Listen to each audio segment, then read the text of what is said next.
Hi friends, welcome back to my new blog. कैसे हैं आप सभी।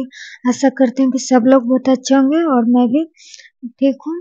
तो देखिए, आज नवरात्रि का दूसरा दिन है। माँ ब्रह्मचारिणी देवी का आज पूजा है। तो देखिए, घर में नवरात्रि का पूजा है। नवरात्रि में सुबह सवेरे जागना पड़ रहा है। तो सुबह जग रहा है, सुबह पढ़ाई नहीं हो पा रहा है क्योंकि पूजा के लिए सब साफ सफाई करना पड़ता है। रोज पोछा लगाना पड़ता है, अच्छी तरह से सब कुछ करना पड़ता है।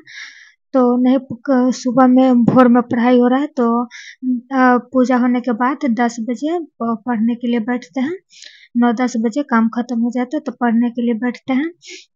तो देखिए, आज हम सीटेट के लिए सही टाइम टेबल मतलब कि बताएंगे। देखिए, आपके पास जितना समय बचता है उतना में पढ़िए। ये नहीं कहते हैं कि हमको मेरे पास 4 घंटे या 5 घंटा हम पढ़ते हैं तो आप भी 4 ही 5 घंटा पर। आपके पास ज़्यादा समय बचता है तो आप ज़्यादा भी पढ़ाई कीजिए, क्योंकि किताबें किताबें कभी धोखा नहीं देती। और किताबें का ज्ञान मतलब कि जितना आप पढ़िएगा, जितना आपके पास ज्ञान रहेगा वो काम ही देगा। वो हर मतलब कि बेकार की चीज नहीं होती है।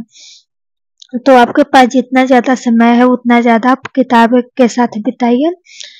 ये जिंदगी में आपको बहुत आगे ले जाएगी। तो देखिए, हम लोग के पास हम हाउस वाइफ के पास उतना टाइम नहीं, 8-9 घंटा नहीं हम लोगों के लिए है, क्योंकि हम लोग के पास सारी जिम्मेवारियां होती हैं। तो हम लोग किसी तरह 4 घंटा 5 घंटा निकालते हैं, और लगातार हम लोग के 4 घंटा 5 घंटा नहीं निकलता है, हम लोग 1-1 घंटा करके निकालते हैं। भोर में मतलब कि अभी तो नवरात्रि के चलते नहीं हो पा रहा है, लेकिन भोर में 1 घंटा, फिर खाना बनाने के बाद 10-11 बजे, कभी दोपहर में 2 घंटा भी टाइम मिल जाता है, कभी 1.5 घंटा, लेकिन दोपहर में 1.5 से 2 घंटा मिल जाता है। फिर शाम में 3-4 बजे मिलता है एक 1 घंटा 1.5 घंटा, मतलब जितना समय मिलता है। क्योंकि हमको अभी बच्चा है जो तंग करने वाला है, छोटा बेबी है इसलिए तंग करता है।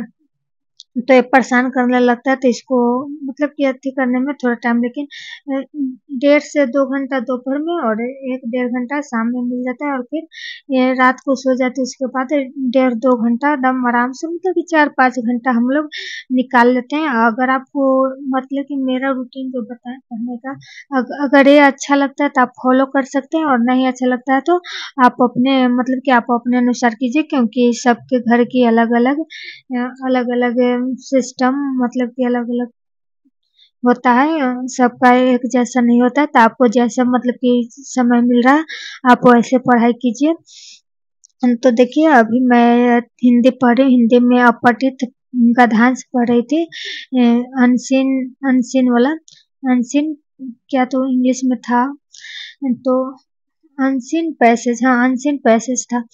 तो इसमें रहता है कहानी, एक एक तो रहता है कविता वाला, कविता लिखा हुआ रहता है, और उसमें से कविता दिया रहेगा, 4 क्वेश्चन या 5 क्वेश्चन रहेगा, और उसी में से कविता में से आंसर ढूंढ के लगाना होता है। और अपठित गद्यांश में मतलब कि 12 सा रहता है, कहानी टाइप का। इसमें 9 क्वेश्चन रहता है। तो देखिए, 12 क्वेश्चन रहता है, 12 पैसेज दिया हुआ रहता है। तो 12 पैसेज में आप क्या कीजिए ना कि एक बार पहले आप क्वेश्चन से पहले क्वेश्चन को पढ़िए, क्योंकि एग्जाम में टाइम कम होता है। तो पहले देखिए, पहले आप अथी पढ़िएगा, पैसेज पढ़िएगा। तो पैसेज पढ़ने के बाद भी तो कुछ नहीं, वही से पढ़ ले, फिर क्वेश्चन कीजिए पढ़िएगा, तो फिर आपको पैसेज देखना पड़ेगा। इसलिए आप क्या कीजिए ना, शुरू से पहले 9 क्वेश्चन पढ़िए। क्वेश्चन जो थोड़ा सा पढ़ने से पता चल जाता है कि हाँ ये पैसेज पढ़ के इसका आंसर पता चलेगा, तो उसको थोड़ा सा देख के छोड़ दीजिए। और फिर 9 क्वेश्चन में से 3 क्वेश्चन या 2 क्वेश्चन ऐसा रहता है ना, जो जो ग्रामर वाला रहता है, व्याकरण वाला, वो आपको मतलब कि पैसेज में उसका आंसर नहीं मिलेगा। वो मतलब कि आपके पास वो नॉलेज पहले से रहता है, तो बिना पैसेज देखे हुए 3 क्वेश्चन आप कर सकते हैं। 3 से 4 या 2 से 3 क्वेश्चन आप व्याकरण का रहता है तो उसको कर सकते हैं। तो पहले 2-3 क्वेश्चन व्याकरण वाला उसको कर लीजिए, फिर क्वेश्चन को देखिए। हाँ, तो जहाँ मतलब कि मेन टॉपिक है, मान लीजिए कि कुछ मतलब कि कर्मों का सुख दुख, अगर पैसेज में तो ढूंढेंगे जल्दी से कि सुख दुख कहाँ है, सुख दुख जहाँ वहाँ पे करे आएंगे और देखेंगे क्या सुख दुख कर्मों का फल है, तो वहीं से जो आंसर टिक लगा फिर दूसरा क्वेश्चन पढ़ेंगे। और जहाँ पे जो चीज रहता है मतलब कि वो चीज को डग डग डग जल्दी जल्दी खोजिए और खोज के जल्दी आंसर दीजिए, क्योंकि एग्जाम में टाइम हम लोग के पास ज्यादा नहीं रहता है, जितना जल्दी हम लोग को, क्योंकि कहानी पढ़ के हम लोग क्या कीजिएगा, कुछ करना मेन तो हमको आंसर देना, तो ज़्यादा हमको कहानी हम लोग के पढ़ने की ज़रूरत नहीं है, डायरेक्ट आप आंसर दीजिए अच्छी तरह से। और देखिए, और कविता वाला रहता है ना, तो कविता वाला तो छोटा पैसेज रहता है, मतलब कि 4-8 लाइन या 10 लाइन का रहता है, तो छोटा छोटा रहता है कविता।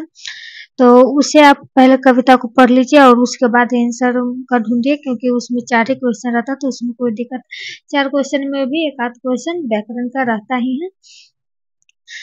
तो अभी तो मैं हिंदी पढ़ी, हिंदी के बाद सीडीपी पढ़ूंगी, क्योंकि दोपहर में हम ज़्यादातर हिंदी और सीडीपी पढ़ लेते हैं, और शाम में मैथ साइंस देखेंगे और रात को वही सब करेंगे। तो देखिए, अभी तो मेरा बाबू सोया हुआ है, कब तक वो सोता है, कब कब उठ जाएगा कोई ठिकाना नहीं है, तो इसलिए जल्दी जल्दी पढ़ ले रहे हैं। और पढ़ने के बाद बाबू जब उठेगा तो उठेगा, उस खेलते रहेगा, उस टाइम मैं वीडियो को एडिट कर लूंगी।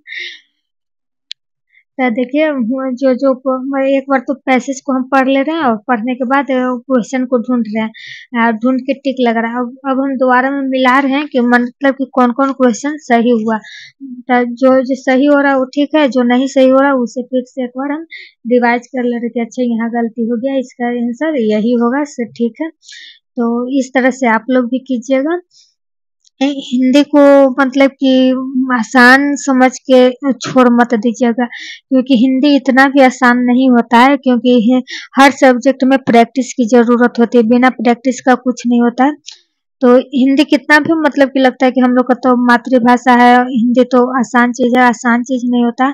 जब अभी हम पैसेज बना रहे हैं तब मतलब कि 9 क्वेश्चन में से 2-3 क्वेश्चन मेरा मतलब कि गलत हो गया, थी क्वेश्चन आंसर कौन होना चाहिए होता है, इसे उसका कर लिए, तब फिर पता चला कि हाँ सही बात है, यही सही होगा, क्योंकि इसका सटीक आंसर यही बैठ रहा। तो ऐसी रोज मतलब कि 3-4 भी कम से कम, तो मैं प्रीवियस ईयर वाला कर रही थी, क्योंकि ऐसा मतलब कि उतना कर से ज़्यादा प्रीवियस ईयर वाला सिर्फ आप कर लीजिएगा ना, जितना मतलब कि प्रीवियस ईयर में पठित गद्यांश पद्यांश है उसको ही सिर्फ कर लीजिएगा ना, तो आराम से पर एग्जाम में आप दोनों पैसेज बना लीजिएगा, एक कविता का रहता है और एक कहानी का रहता है, तो आराम से बन जाएगा। तो आप सिर्फ प्रीवियस ईयर वाला ही कर लीजिए, और मैं सिर्फ प्रीवियस ईयर वाला अभी बुक से पढ़ रही हूँ, मैं अरिहंत का बुक ली हुई, तो इसमें गद्यांश को कर ले रही हूँ, क्योंकि बुक बुक बहुत हमको तो अच्छा लगता है, जो अरिहंत पब्लिकेशन का ली हूँ, काफ़ी अच्छा बुक है, मतलब कि सब चीज़ ठीक ठाक रहता है, तो मैं इसी से तैयारी करती हूँ। और बाकी मैं ये ऐप पर या यूट्यूब पर पढ़ती हूँ और फिर इसमें देखती हूँ, प्रीवियस ईयर सब लगाने के लिए ठीक रहता है। तो अगर आप लोगों को मेरा ब्लॉग पसंद आता है तो मेरे चैनल को सब्सक्राइब करें, और वीडियो को लाइक करें और अपने दोस्तों के पास शेयर करें, अच्छा लगता है तो बताइएगा कि मेरा टाइम टेबल कैसा लगा। और आप लोगों को भी अगर ये वाला टाइम टेबल अच्छा लगता है तो आप लोग फॉलो कर सकते हैं, और बाकी अपनी मर्जी, क्योंकि अपना समय आप खुद ही निकाल सकते हैं, दूसरों को बताए हुए पर नहीं। लेकिन अगर किसी का कुछ अच्छा लगता है तो हम फॉलो करते हैं, और जो चीज़ नहीं अच्छा लगता है तो नहीं फॉलो करते हैं, क्योंकि तैयारी आपको करना है, आपको अपनी मर्जी से चलना है, दूसरे के बताए हुए पर नहीं। लेकिन जो चीज़ अच्छा लगता है उस चीज़ को अप्लाई करना चाहिए, और जो चीज़ अच्छा नहीं लगता है, जो चीज़ आपसे